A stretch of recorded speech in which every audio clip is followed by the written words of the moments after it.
Hello, my name is John Foster. I'm one of the instructors at the art department, and I wanted to have a brief discussion about traditional versus digital work.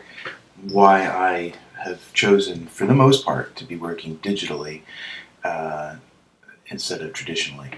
It's not a black and white decision. It's not just having working one way or another, and it was definitely an evolution in the process. I started out painting mostly in oils. The file that's up right now is an oil painting, a very small oil painting that I did for an auction, and I still love the look and feel of oil paint, and still long to have the time to do more work traditionally. I think what happened for me was working digitally was it at first started to it sped up the process. Didn't have to put out paints and clean up brushes at the end or put the paints away or any of those kinds of slight inconveniences or waiting for something to dry, um, making a mistake and then having to wipe out a big section to correct it. And because we should always be open to correcting mistakes or making a choice to redo a section if it's not good enough. And digitally, of course, we have the Command Z, and what a wonderful thing! It's just you have a safety net.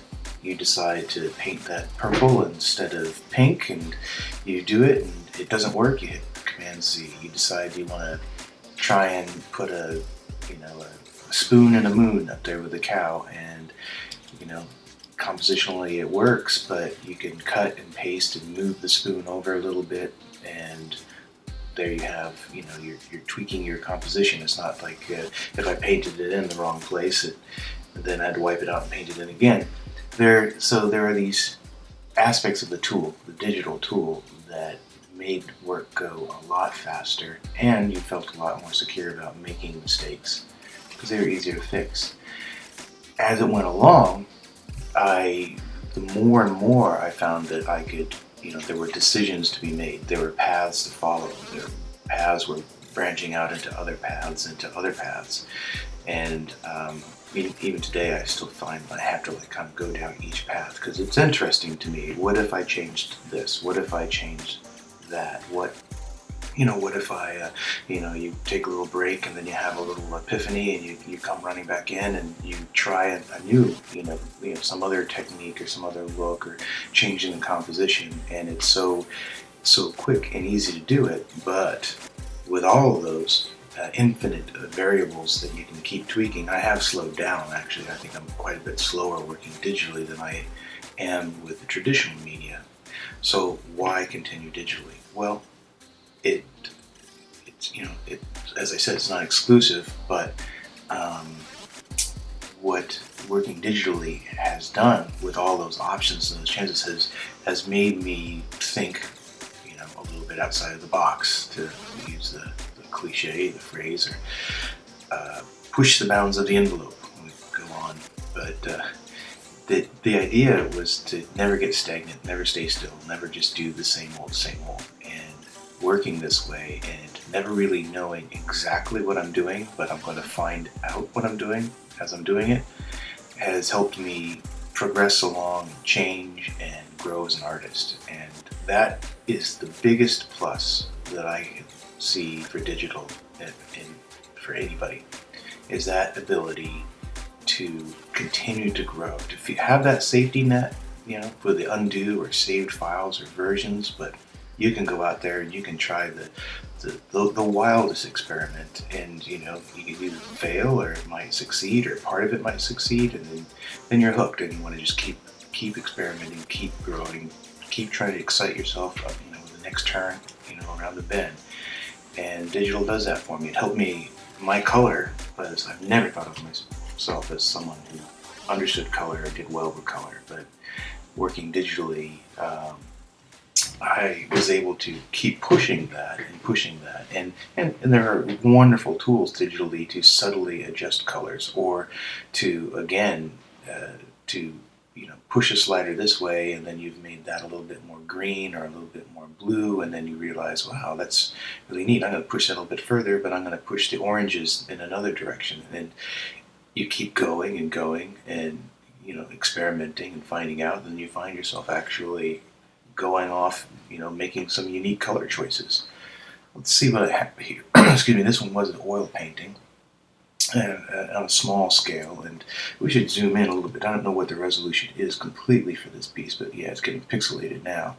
But you see, the artifacts of the oil painting I like. The little specular highlights, because I didn't photograph it that well. But I enjoy the fluidity of that traditional media. So I haven't written anything off in terms of it's one tool for its use and another tool for its use, and they can work together. There's some digital work on this piece even, cleaning up some stuff, I think around the helmet on her face.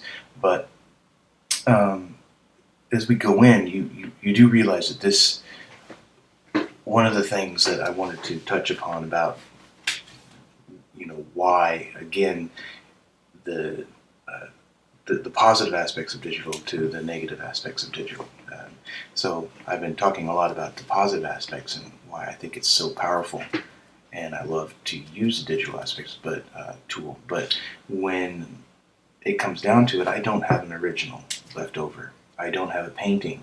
I don't have, and to me, the painting is a document of some time spent at the easel and with the brush in hand. And it is unique. It is one and only. I could make a copy of this painting, tried very, very hard to replicate every stroke, but it will not be the same.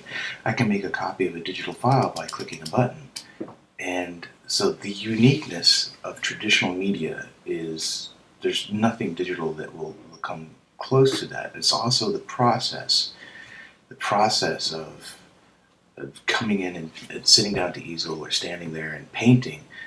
You are a body in motion. You're moving your arm, you're stepping away, getting up close, you're mixing paints. You are, maybe not with your fingers, you're not finger painting, but you're holding on to a wooden stick with a brush at the end that is loaded with some paint, and you're putting it down in a specific way with a certain pressure and a certain direction. That is your body in motion, and it changes all the time. The scale, colors, the atmosphere that you're working in. Well, that could be said the same too as you're sitting at your computer. But the point would be that when I sit at the computer, I'm always at the same place. I'm always in the same position, and my arm is only moving 8 or so inches around on the Wacom tablet, and I'm always looking at the screen. And the screen is then, it's an interpretation of numbers. It's a program and an algorithm. A lot of what happens digitally, even though with all that ease of use, you can experiment, but it also is very, it's finite, where the oil painting is infinite, the detail down into the molecular structure. But a digital file just comes down to, this was told to me by a really good friend, Seth Fisher, and he had thought about this for a while. But the digital, really, you can only go so far. You could make a really giant file, but that's it. It's down to the pixel, whatever resolution. You can get more resolution, but still, it's always down to those zeros and ones that are deciding what's value, color, hue, and saturation. And now I did that on this traditional painting because it was converted into a digital file.